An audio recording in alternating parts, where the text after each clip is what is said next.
আগে ওয়ার্নিং দেওয়া উচিত যে ভাই আপনারা এখানে থাইকেন না, চলে যান, এখানে পার্কিং করা নিষেধ। দেখা যাইতেছে যেখানে সেখানে যাত্রী নামে এবং যেখানে সেখান থেকে যাত্রী উঠায়। এটা আমাদেরই সমস্যা এবং ওনাদেরও সমস্যা, এটা আমি মানি। কেননা দেখা যাইতেছে আমরা এখানে একটা পার্কিংয়ের জায়গা না, তারপরও আমরা পার্কিং করি।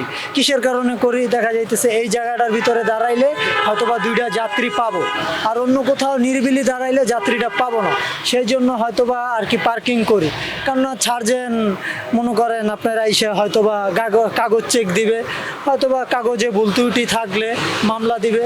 আর না হয়তো আগে ওয়ার্নিং দেওয়া উচিত যে ভাই আপনারা এখানে থাইকেন না, চলে যান, এখানে পার্কিং করা নিষেধ।